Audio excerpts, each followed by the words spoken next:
Hoje você vai conhecer uma impressionante história sobre discos voadores, numa região formada por 20 municípios, conhecida como Salgado, no litoral do Pará, no norte do Brasil. Tudo começou com uma luz no céu.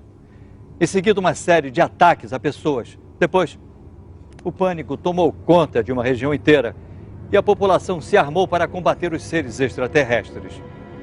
Fatos reais ou um delírio coletivo?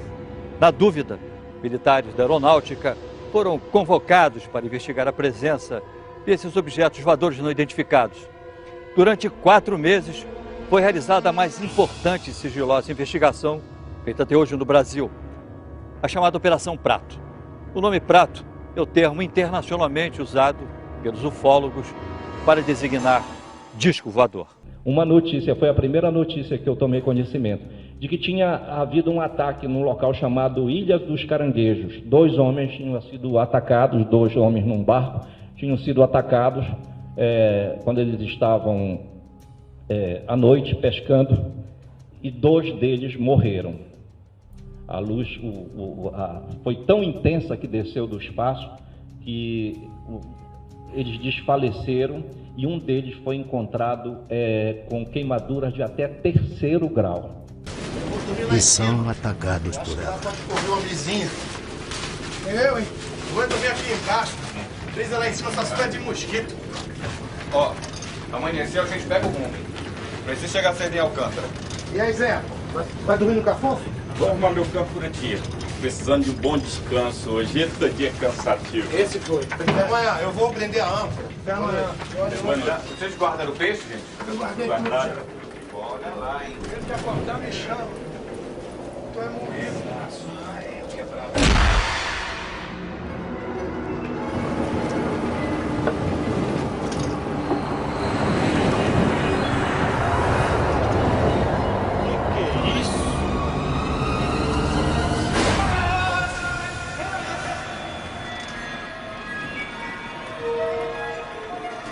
Um dos pescadores está morto.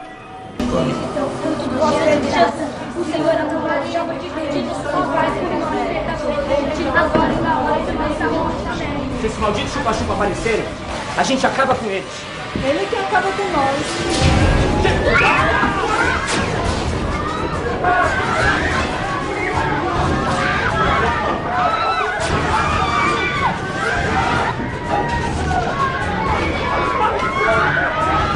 Qualquer buraquinho que tivesse, aquela luz passava e eu atingia a pessoa. E a arma nossa aqui, já sabe que é pau, pedra, uma espingardadinha carregada pela boca.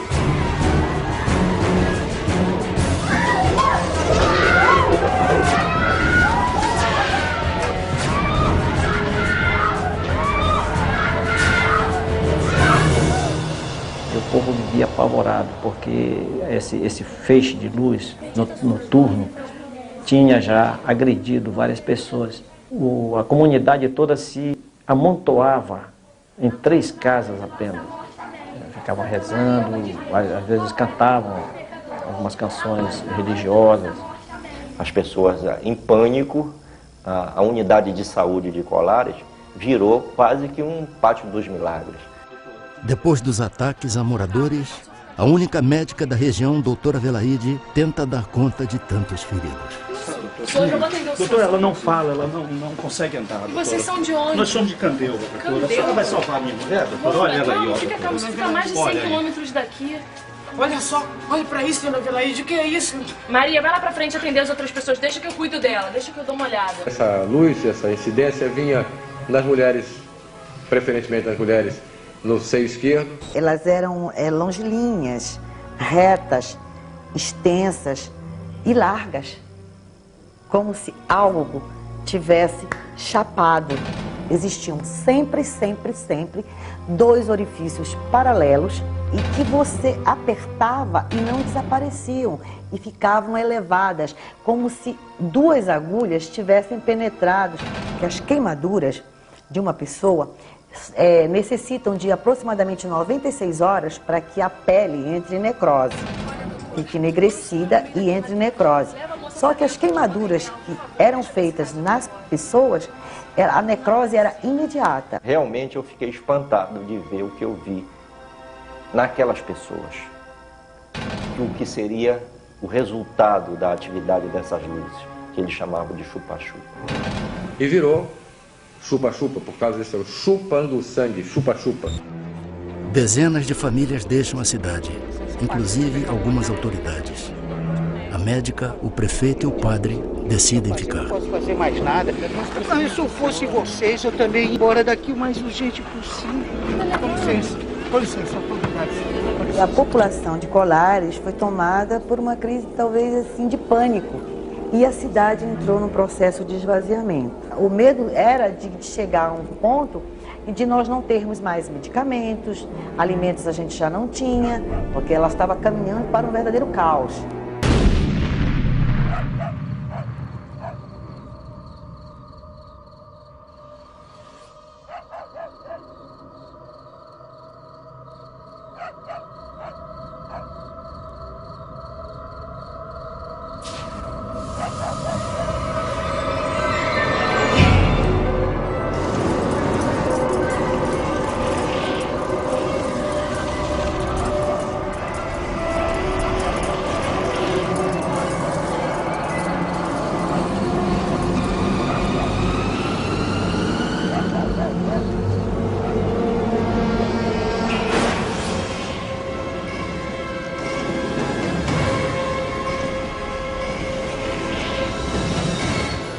Eles eram recebidos por um feixe de luz e que impedia que eles movimentassem qualquer parte do músculo, até para pedir socorro. E que, a partir daí, a dor se tornava insuportável e eles eram tomados de profunda fraqueza, como se eles estivessem sendo dopados. Ela foi atacada no dia 17 de novembro, Aurora, e eu estive lá no outro dia, no dia 18. Dia 18 eu fui lá, de manhã, pela manhã. Aí chegando lá, encontrei ela nesse estado, né, de debilidade, anêmica, pálida, né, muito nervosa,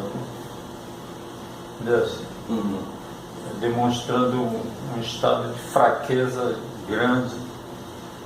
E aí ela me contou essa história, né?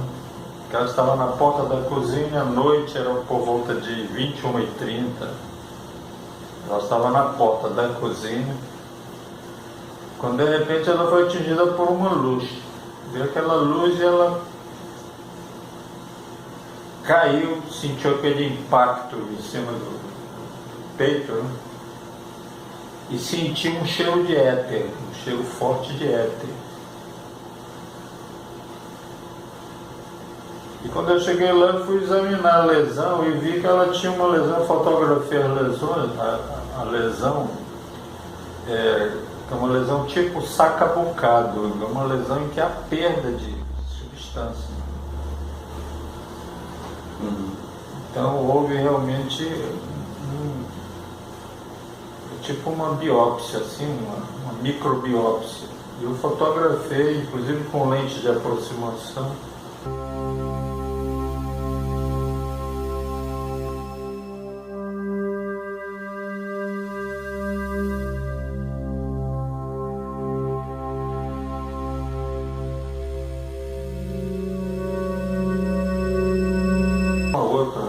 Tinha sido atingida pela luz. Aí eu fui lá com ela. Só que eu fui lá com ela no outro dia já. Né? Era Gilda Marli, de 15 anos. Só que a lesão dela era também semelhante à da lesão da Aurora, só que era no braço esquerdo. Agora, com um detalhe, a história dela, ela também estava no mesmo estado de debilidade, né, sentindo tonteiras, né, mal-estar, indisposição. E o detalhe é que ela também sentiu, na hora que ela foi atacada pela luz, sentiu o cheiro ativo de éter. E um outro detalhe, diferente do caso da Aurora, que a Aurora estava praticamente ao ar livre. E a Gilda não, a Gilda estava dentro de casa. A casa estava toda fechada. Então a luz deve ter atingido, atravessado o telhado da casa. E atingido a Gilda dentro de casa. Esse é outro detalhe interessante que diferencia os dois casos. Né? A perseguir as pessoas. A perseguir as pessoas. E as pessoas chegavam a fugir através da floresta. Elas aproximavam de maneira assim, bastante sorrateira e chegavam realmente assim, muito próximo da vítima, né? E aí, quando ela chegava próxima, ela posicionava de onde partiria o foco e, em seguida, o emissor que lançava o feixe luminoso.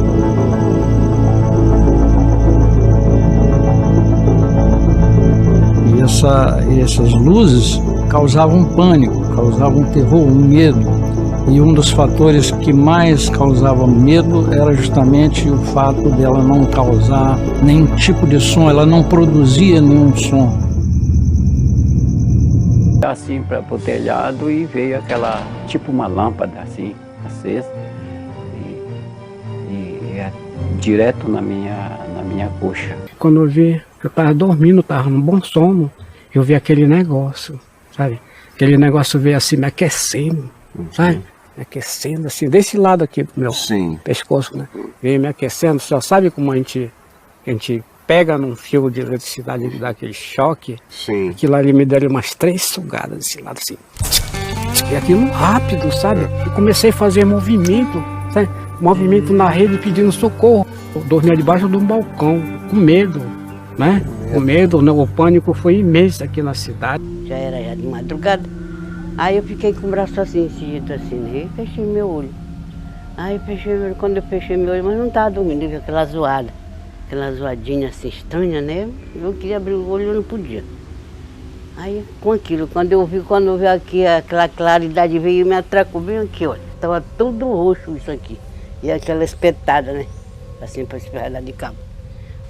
Aí eu fiquei amortecida, eu queria me mexer, não podia. Quando aquele fogo daqui, eu fui embora. Aí me bati para um lado, me bati para outro, e aí ela gritou, papai, a mamãe está morrendo.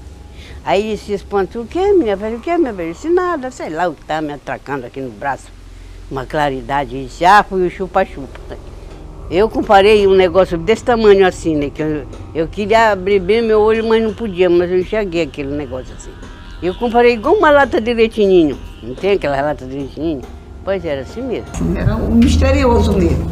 Ele vinha, às vezes, baixo, jogando aqueles focos, né? E quando o povo gritava, aquilo passava rápido. E a gente não dormia à noite. A gente passava a noite andando. Eu vi uma vez só. Ele aparecia assim redondo. Aí era 1h quando eu vinha do hospital. Aí eu vi aquilo, assim, rolando, né? Lá por cima. Eu fiquei olhando assim, de vez em quando aquilo acendia. Ele aparecia todo dia, saía aqui de trás do farol, aparecia no campo do Luzi. Essa luz misteriosa, a gente levantava 4 horas da manhã, olhava, a luz vinha. O ruim é que ninguém podia dormir. Ele só atacava à noite. Fazia uma fogueira, a noite toda ficava na rua, todo mundo tinha medo. Ninguém podia se separar, Deus me livre, eu não ficava sozinha nem a pau. E acendia o foguete, pistola e tudo para afugentar aquilo. Eles faziam batucada pela rua a noite toda. Não era só eu que via, era quando tudo dizendo que o povo ia pra rua. Pois assim que eu vi, ela parece uma bola de fogo. Né? Aí dentro daquele túnel de luz, aquilo veio descendo assim uma agulha, tipo agulha de soro, aquele objeto metálico. Veio descendo lentamente, veio. Quando estava próximo de mim, eu consegui me despertar e gritar. Ele viu uma claridade, assim, um foco, parece assim de lanterna, e aquele foco desceu assim pelo telhado. Aí quando chegou nele, ele apagou. Quando ele olhou, havia aquela luz, aqueles fogos, jogando aqueles fogos em cima da canoa dele. Ele falou pro rapaz, disse, olha, cuidado, tem um navio aqui que vem bem normal aqui. Aí depois o rapaz olhou e disse, não é navio não, é o aparelho, rapaz. Eu era auxiliar de enfermagem. A gente, quando o bicho atacava, eles corriam lá para o hospital, né? E já vinha assim, quase morto. A pessoa ficava adormecida, quando se espantava já estava ferido, né? Era umas picadas assim, como quem dá umas picadas de alfinete. Eu vi. Eu vi um objeto e ele ficava por trás da árvore, né, mamãe? Era. Aquela, assim, tipo umas luzinhas coloridas. E aquele foco que veio bem em cima, ficou em cima da castanheira, que era a árvore, né? Foi bem por cima. E veio certinho em cima de mim, que estava na pia. Ele era redondo, cheio de luzes em volta do aparelho. E aquele impacto que bateu assim no meu peito, né? E eu caí. Quando eu já caí, a retornei que a mamãe já me levantando. Não. Era uma luz assim, tipo amarela, né? Era a mamãe que nós vimos. E a senhora sentiu algum cheiro? Senti, de éter. Cheiro de éter? Senti. E a senhora sabia que vinha de onde esse cheiro? Desse foco mesmo que veio pra cima de mim. Desse foco. Esse cheiro apareceu? Não parece não, era pra desse lado aqui. E aí o cheiro veio no momento que desceu o foco? Eu senti um impacto no peito. Fui ficando fraca, eu caí. Eu caí. Caiu no chão? Caí, aí eu perdi o sentido. Aí eu já tornei já no hospital. E a senhora sentiu alguma dor? Senti aquele ardume, eu senti assim, aquele ardume, uma fraqueza no meu corpo.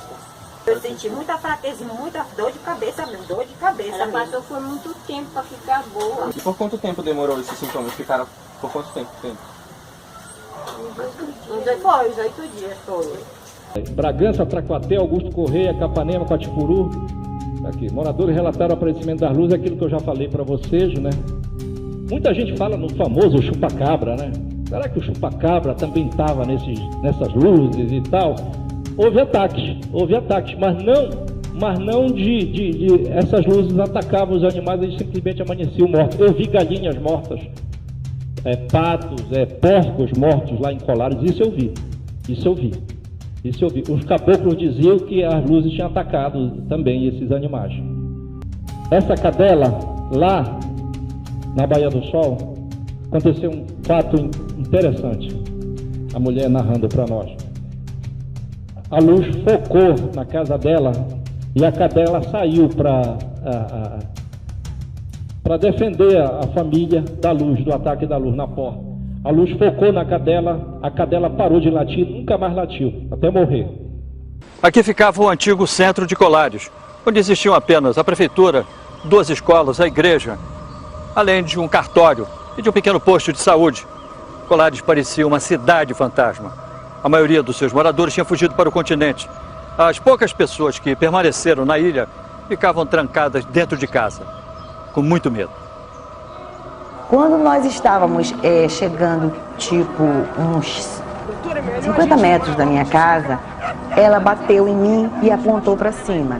Eu tenho que pedir pro prefeito monitorar. Peraí, o que foi? O que foi, Maria? O que está passando lá?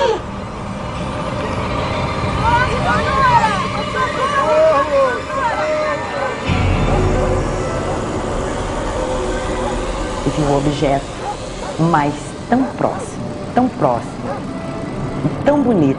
Até este momento, mesmo tendo atendido toda esta enormidade de habitantes atacados por este ser não explicável, eu ainda duvidava que realmente fosse alguma coisa que eu pudesse ver. Essas eram as naves filhas que eu apelidei, porque elas eram várias. Elas tinham essa forma, cilíndricas, e eram elas que ficavam bem próximas das pessoas. Quando eu digo próximas, elas chegavam a ficar 6, 7 metros de altura, constituídas de um metal que até hoje não sei que metal eram, porque não era inox, não era prata, não tinha um brilho todo característico. Aqui embaixo tinham 3 tonalidades de luzes, aqui 3 tonalidades de luzes. Aqui, uma janela panorâmica, porque eles davam rasantes, lindas rasantes, vocês nem imaginam.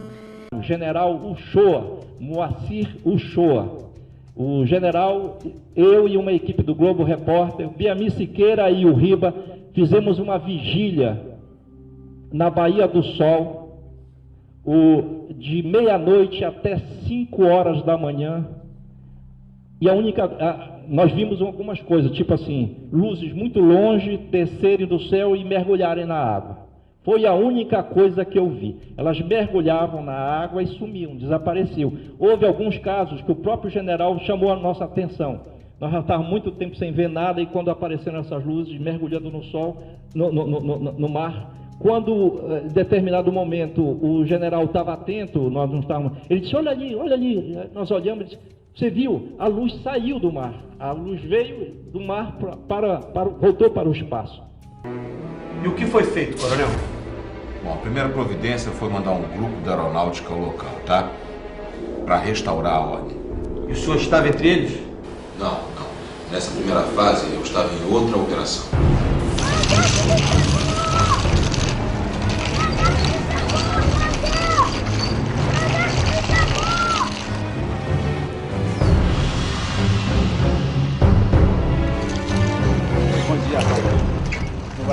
Tudo bem. Nós estamos aqui numa missão para aeronáutica. Graças a Deus que vocês chegaram. Sargento, as pessoas estão desesperadas. A senhora quem é? Ela é a doutora Velaide.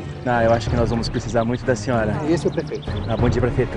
Tudo bem? Tudo bem. Bom, eu gostaria que o senhor explicasse pra gente o que está acontecendo exatamente. Eu só vou pedir um momentinho que a gente precisa montar o acampamento. Tudo bem? Vocês podem me acompanhar aqui na sombra? Pois não. Segundo testemunhas, o primeiro posto de observação da aeronáutica foi montado aqui embaixo dessa árvore, na praia do Humaitá, na ilha de Colares, a cerca de 100 quilômetros de Belém. Essa região era considerada o ponto de maior incidência do fenômeno, onde as luzes que apareciam no céu atacavam em seguida as pessoas.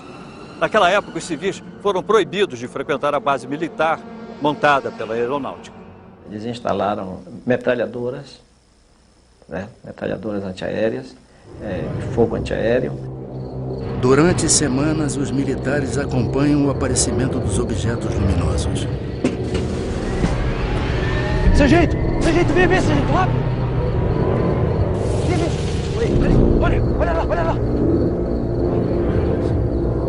Pega a câmera, rápido! Vamos, soldado! Vai, filma isso! Tô filmando.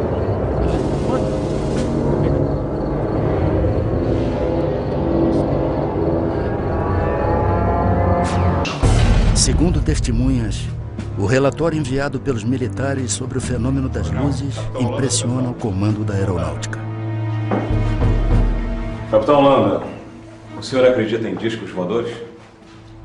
Acredito no que eu posso ver, coronel. Objetos não identificados foram vistos nesta região. A maioria dos objetos apareceu aqui, perto da ilha de Colares. É um povoado com muita fé, mas sem nenhuma instrução. A maioria são pescadores e lavradores. E como é que eles estão reagindo? A nossa equipe enviou esse relatório. Leia, por favor. É impressionante, coronel. Parece até filme de ficção científica daqueles que... Mas não é. Capitão Landa, eu quero que o senhor assuma o comando desta missão. Entendido? Dispensado. Sim, senhor. O capitão Holanda chega à cidade. A maioria aqui da região, capitão. De algumas cidades próximas daqui. E as lesões são todas idênticas? É sempre assim, queimaduras, na vertical, com 2 orifícios paralelos. Doutor, esses ferimentos devem ter sido causados por algum tipo de inseto. No início eu também achei que fosse, capitão. Mas agora são tantas as pessoas com as mesmas características que eu não sei mais. Doutora, a senhora acredita em chupa-chupa? O senhor acredita? Eles me procuravam diariamente para saber o número de pessoas que eu tinha atendido, as entrevistava. Dizia que não era para se apavorar, que aquilo, devia ter vindo do céu, ou um planeta, uma coisa, aí ia confortando as pessoas, A senhora pode me contar como isso aconteceu? Foi um chupa-chupa, doutor. Eu quase morri. Estava numa procissão. Era uma romaria.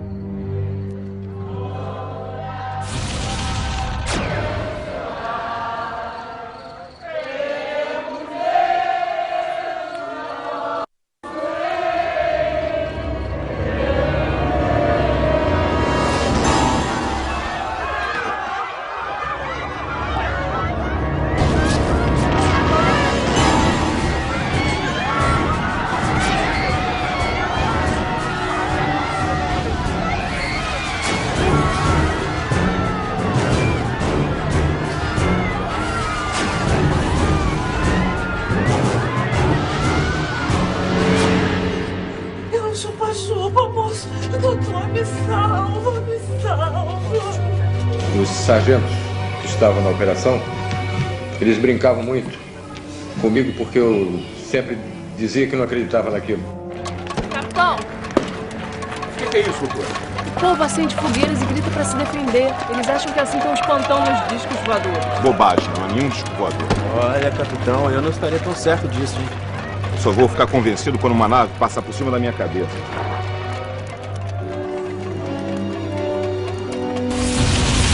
A equipe de observação comandada pelo capitão Holanda era formada por mais de 60 pessoas, entre militares do serviço secreto, médicos e até psicólogos que vieram à cidade com o objetivo de acalmar a população. Nesse local, a chamada Praia do Machadinho, o capitão Holanda viveu uma experiência que o marcaria pelo resto da vida. Não adianta, essas luzes não me convencem, isso não passa de um fenômeno atmosférico. Mas, capitão, o senhor fotografou as luzes? Exatamente, fotografei luzes, nada mais do que luzes. Não adianta, o capitão só vai acreditar quando uma nave dessas passar em cima da sua cabeça, né?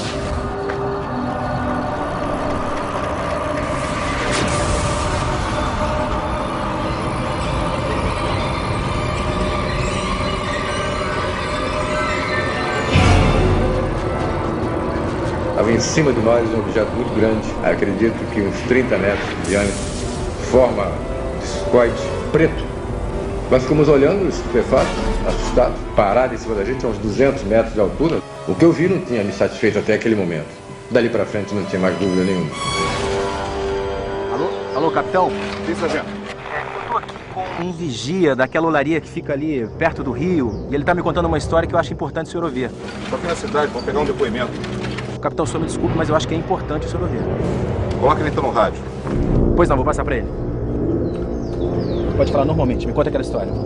Seu Luiz, o que o senhor tem para me contar? Eu tava na beira do rio quando eu vi uma paca. Aí, capitão, me ajeitei pra caçar bichinho.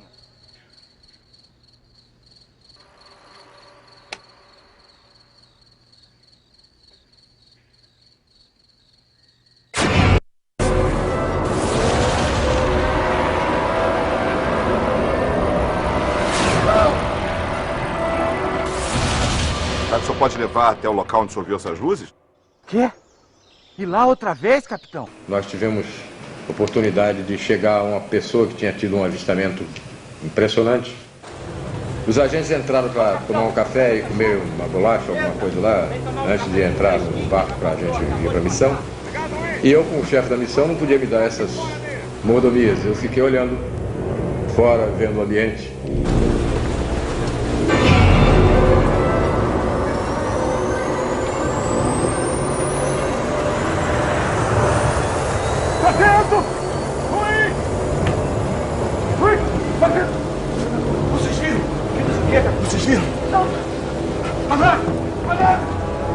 Mas tinha uma luz muito forte, verde e uma luz vermelha, e fazia um barulho como se fosse uma turbina, não era um barulho de um jato, era aquele silvo, um barulho assim.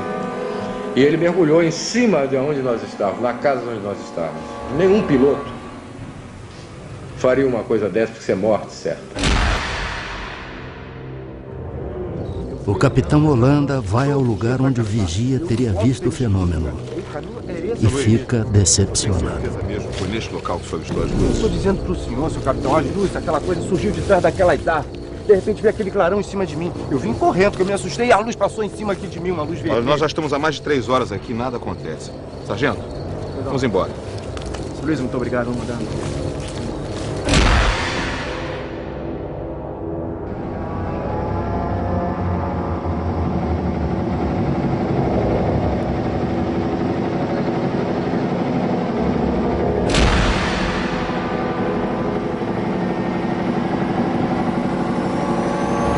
Ali, capitão!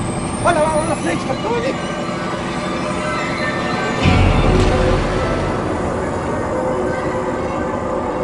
Luiz, desliga o motor! Agora a gente vai passar a noite aqui! Soldado, soldado! No binóculo, no binóculo!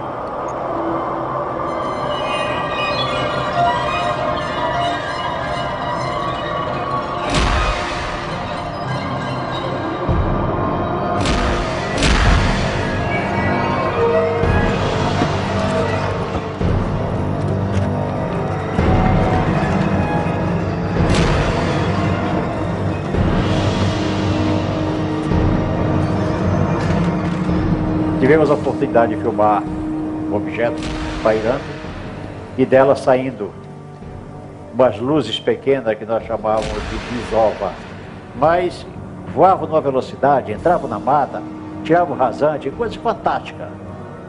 Brincavam conosco, a verdade é que eles brincavam conosco.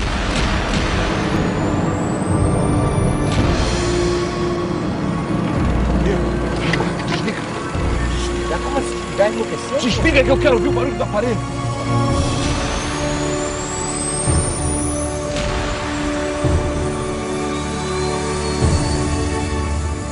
E ficou na nossa frente uma coisa assustadora, um objeto muito grande.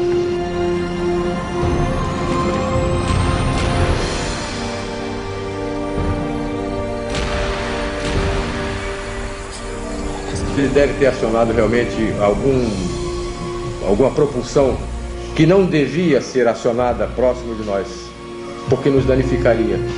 Então havia alguma pessoa, alguma inteligência ali dentro que comandou isso.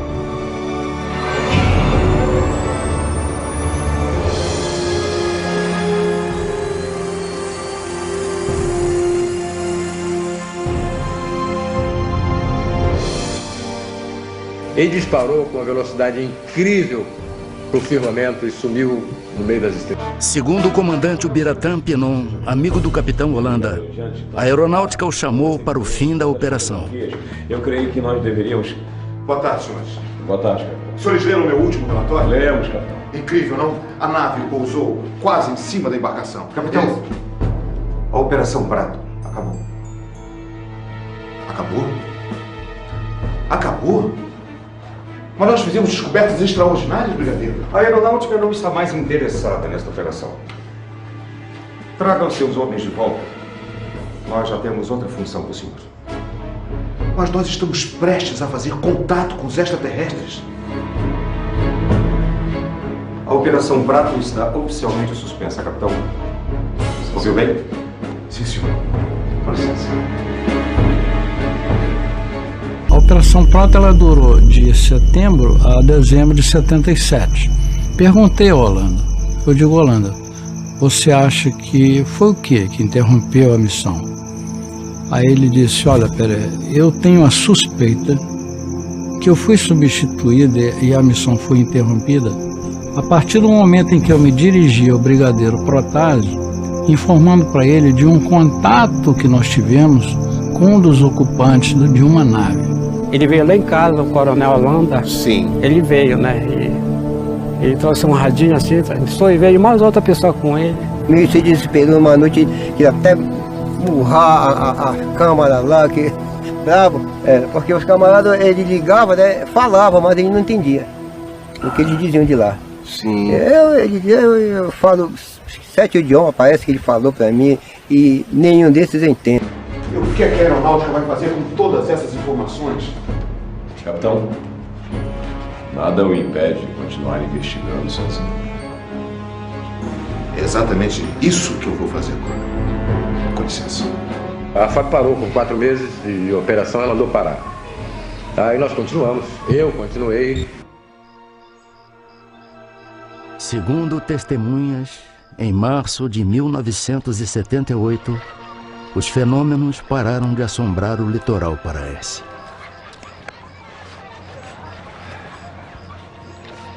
Ainda procurando as naves, capitão? O senhor não desiste, hein? E a senhora já esqueceu, doutora? O comandante da missão secreta era este homem, o coronel da aeronáutica, o Irangê Holanda Lima, que na época era capitão. Ele guardou um segredo durante mais de 20 anos. Mas em 1997, o coronel Holanda decidiu falar. Ele apareceu no programa Fantástico da Rede Globo e logo depois deu uma entrevista impressionante à revista UFO, onde contou detalhes da Operação Prato. Agora, pela primeira vez, um oficial que participou diretamente dessas pesquisas aceitou falar sobre o assunto.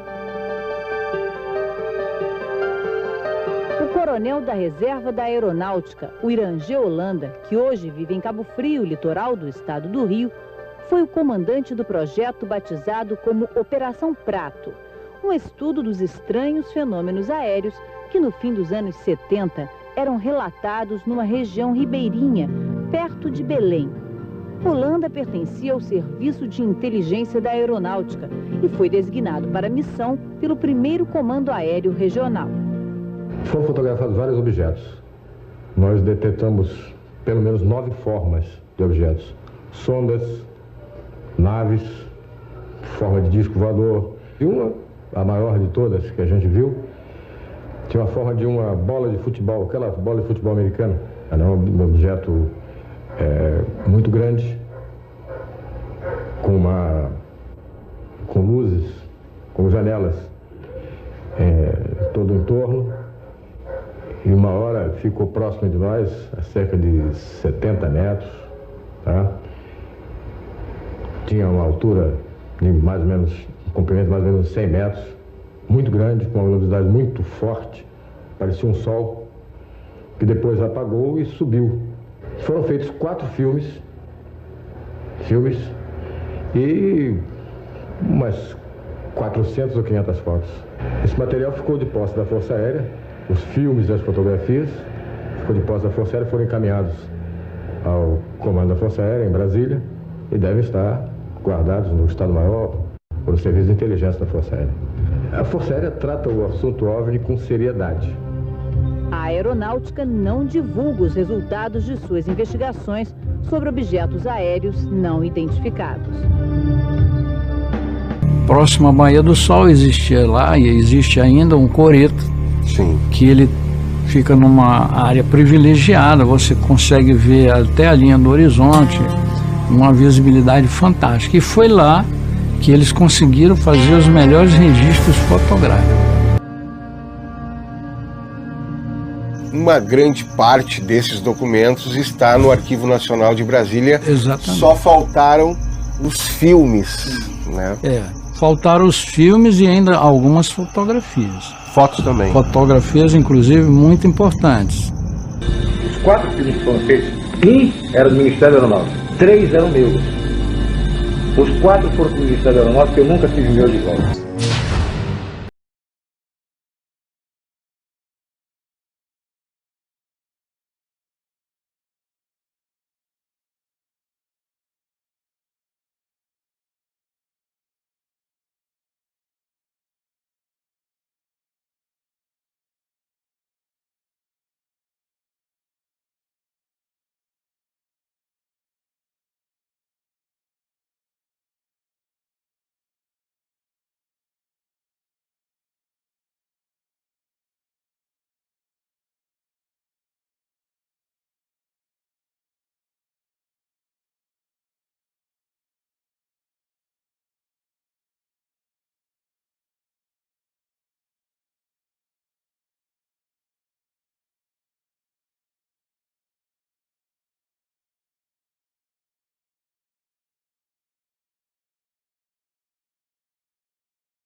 Que periodicamente se estabelecia de maneira mais acentuada há muitos anos.